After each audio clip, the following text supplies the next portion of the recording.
দর্শক, এই মুহূর্তে রাজধানীর উত্তরার আশকোনা হজ ক্যাম্পে আছেন সহকর্মী শাহাদাত হোসেন ইমরান। সেখান থেকে তিনি জানাচ্ছেন সবশেষ।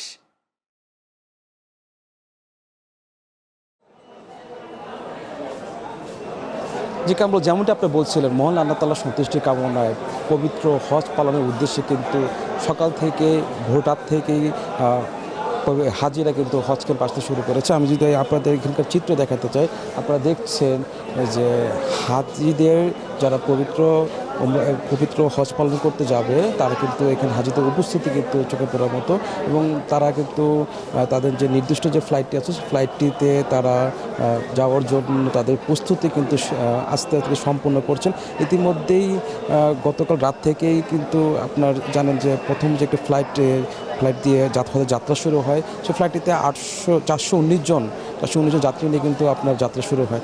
এরপর থেকেই আস্তে আস্তে ফ্লাইটের যে সময় অনুযায়ী হজ যাত্রী কিন্তু আসতে শুরু করে, এবং যারা যাত্রী আছে তাদের সাথে তারা কিন্তু বলেছেন এখানে তাদেরকে সহযোগিতা করার জন্য প্রচুর পরিমাণে স্বেচ্ছাসেবী কিন্তু এখানে উপস্থিত আছেন, এবং তারা আসলে এই হজ ক্যাম্পে এসে হজের ব্যবস্থাপনা নিয়েও তারা সন্তুষ্ট আমাদেরকে প্রকাশ করেছে।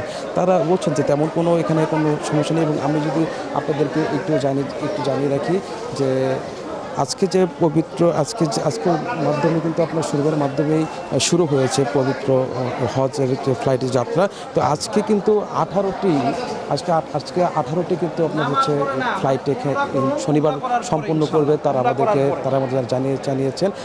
এছাড়া যদি আরেকটু যদি আপনাদেরকে বলে রাখি যে হজ ব্যবস্থাপনায় হজের যে সার্বিক অবস্থা সব কিছু মিলিয়ে এই আজকে যে শনিবার থেকে শুরু হওয়া এটি চলবে কিন্তু আগামী 21শে মে।